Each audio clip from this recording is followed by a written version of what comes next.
Welcome दोस्तों और इतिहास प्रो के आज के एपिसोड में।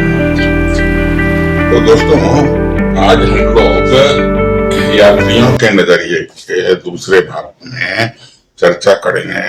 यात्रियों के नजरिए में लेखन संदर्भ और उसके क्या निष्कर्ष निकाले जाते हैं। तो दोस्तों एक बहुत ही इम्पोर्टेंट विषय है और यहाँ हम लोग देखेंगे कि किन यात्रियों ने भारत की यात्राएं की, भारत के बारे में क्या लिखा, लिखने का उनका संदर्भ या क्षेत्र क्या था, यात्रा के क्षेत्र क्या थे और उससे हम क्या निष्कर्ष निकाले जा सकते हैं और क्या निष्कर्ष निकाले गए। तो दोस्तों एक बार आपसे आग्रह है कि आप इस पूरे वीडियो को देखें, लाइक करें, सब्सक्राइब करें और अधिक से अधिक लोगों के साथ शेयर करें। तो दोस्तों यहाँ हम लोग सबसे पहले अल बेरूनी की बात करते हैं। उज़्बेकिस्तान का रहने वाला अल बेरूनी भारत की यात्रा करता है और उसने जो भारत के बारे में जो कुछ भी लिखा वह एक ग्रंथ में बाद में प्रकाशित हुआ और उस ग्रंथ को हम लोग कहते हैं किताबुल हिंद। और यह एक बहुत ही बृहत ग्रंथ था, बहुत बड़ा ग्रंथ था। इसके 80 अध्याय थे। यह पुस्तक अरबी भाषा में लिखी गई और इसमें भारत के प्रवास के दौरान उसने भारत के जिन क्षेत्रों में काम किया या रहा वह क्षेत्र था उत्तर भारत और उसने सहारा के रेगिस्तान से वोल्गा नदी तक की प्रवास किया। तो इस दौरान भारत को समझने के लिए, भारत के चीजों को जानने के लिए, भारत के बारे में कोई राय सुनिश्चित करने के लिए उसने क्या किया कि ब्राह्मण विद्वानों के संपर्क में रहा और उनसे बात की, उनसे समझा और कई तरह की नई चीजें उसने सीखा भी। और उसने क्या किया कि इस दौरान संस्कृत, धर्म, दर्शन का अध्ययन किया।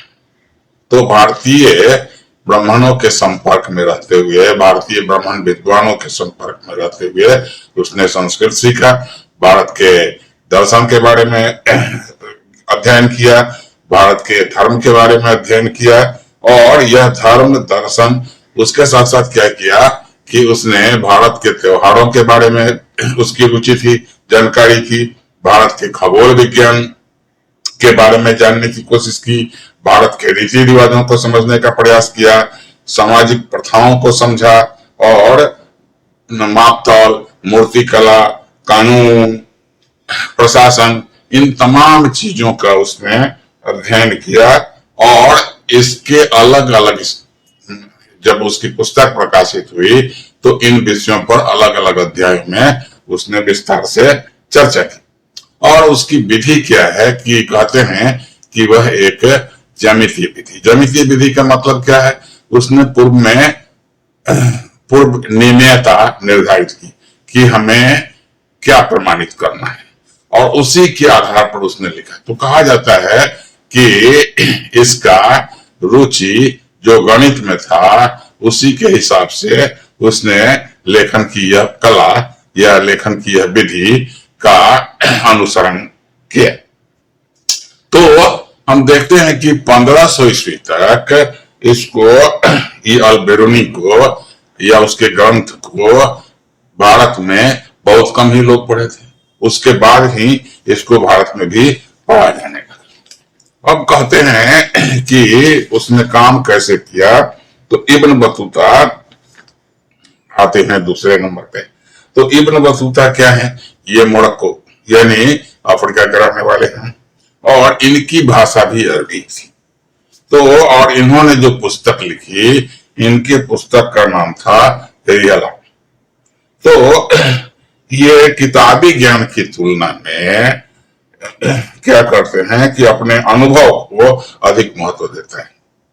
अब देखिए उसने क्या किया पहले कि संस्कृत का अध्ययन किया, भारतीय ग्रंथों का अध्ययन किया, भारतीय ब्राह्मण विद्वानों से संपर्क किया।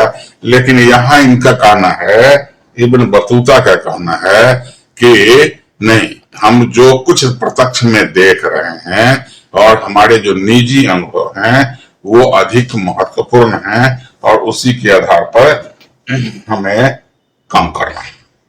तो क्या हुआ कि 1333 में सिंध होते हुए यह भारत पहुंचा था। तो सिंध होते हुए जब भारत पहुंचा तो मुल्तान के रास्ते यह दिल्ली पहुंचा और सुल्तान बिन तुगलक के दरबार में उसने कई सालों तक काम किया। और काम क्या करता था? तो यह तुगलक ने इसे काजी बना दिया। तो काजी का मतलब क्या है? एक तरह का न्यायाधीश। तो यह न्यायाधीश के पद पर कई वर्षों तक भारत में काम किया।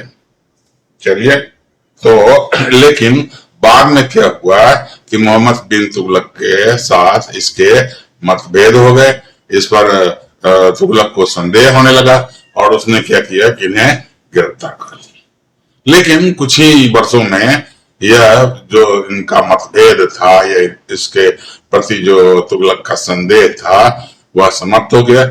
उसमें क्या हो गया कि एक तरह से पैचअप हो गया।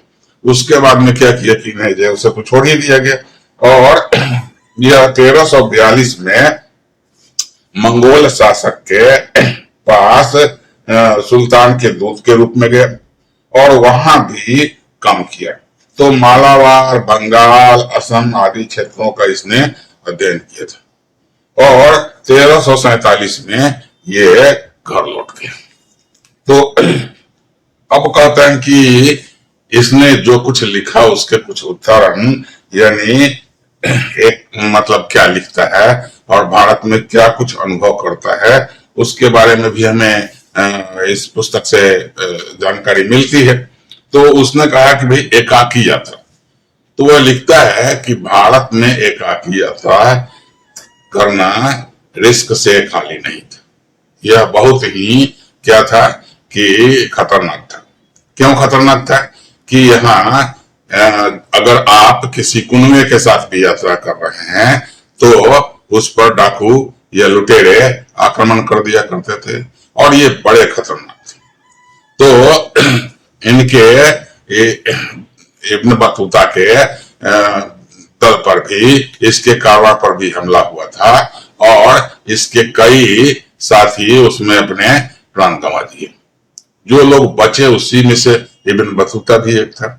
तो इस तरह से उसका अपना अनुभव है कि भारत में यात्राएं करना बहुत ही रिस्की था। यहाँ तो निष्कर्ष क्या निकलेगा? निष्कर्ष निकलता है कि यहाँ अपराध की घटनाएं होती थी, यहाँ डाकू, लुटेरे या इस तरह के लोग अधिक मात्रा में सक्रिय थे। तो अब कहता है इब्न बतूता के विवरण को लिखा किसने और कैसे लिखा गया? तो जब इब्न बतूता अपने देश लौटता है तो लौटने पर यह अपनी पुस्तक को लिखता है और इब्न बतूता को मोरक्को के राजा द्वारा नियुक्त किया गया।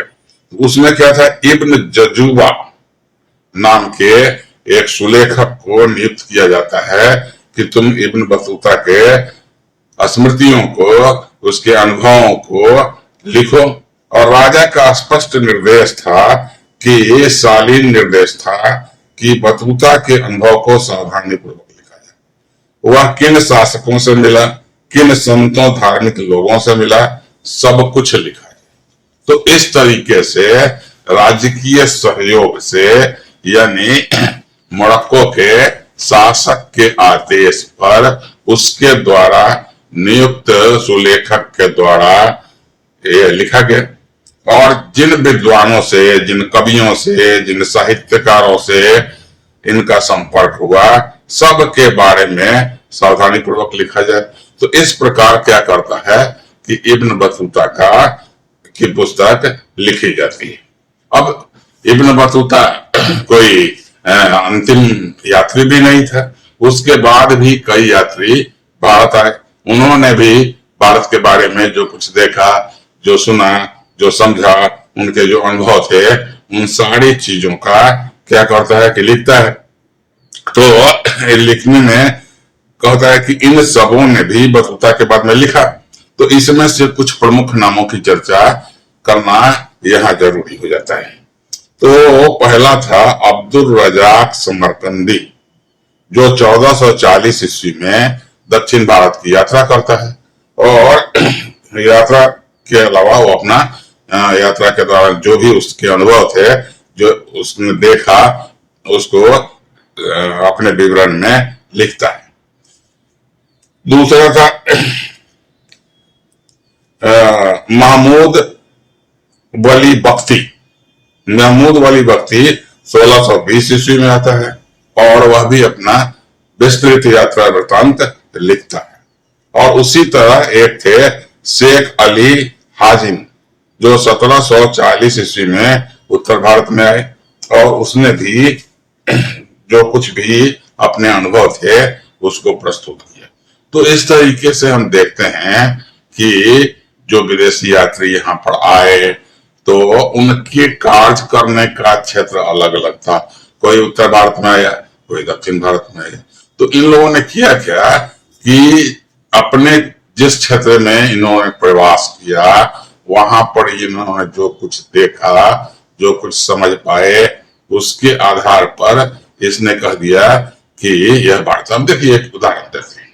अगर कोई ऐसा व्यक्ति है किसी अन्य देश का जो भारत की यात्रा कभी नहीं किया, और वो दिल्ली आ जाता है, और दिल्ली में जो कुछ देखता है, जिस तरह का शहर देखता है, जिस तरह के लोगों को देखता है, जिस तरह के रीति रिवाजों को देखता है, जिस तरह के पोशाक को देखता है, जिस तरह के सुविधाओं को देखता है, उसके आधार पर वो लिखता है। और लिखता क्या है? भारत। तो जो कुछ दिल्ली में है वैसा ही समस्त भारत में तो है नहीं।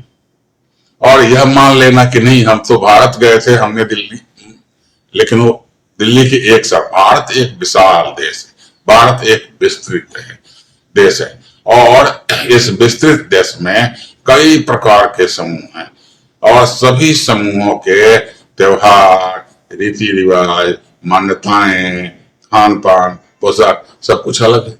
तो एक शहर को या एक भाग को अब कोई दक्षिण भारत को देखकर कह दे कि नहीं समस्त भारत ऐसा ही है, तो क्या हुआ कि यह आंशिक रूप से सत्य। ठीक है, वह भारत को देखा, उसने सही लिखा, सही बता रहा, लेकिन वह समस्त भारत का स्वरूप नहीं है। तो इस तरीके से जो ये विदेशी यात्री भारत में आते रहे, अपने क्षेत्र में काम भी किया, या जिस तरीके से उन लोगों ने इसको समझने का कोशिश किया, और इन सभी यात्रियों का जो दृष्टिकोण है वो क्या था कि भारत के प्रति आलोचनात्मक था। हाँ, कुछ ऐसे चीज थे जिससे वो अति प्रभावित थे, और उसको वो पसंद करते थे, उसको अच्छी चीजें मानते थे। तो दोस्तों इस तरीके से यात्रियों के नजरिए। तो दोस्तों आज के लिए धन्यवाद।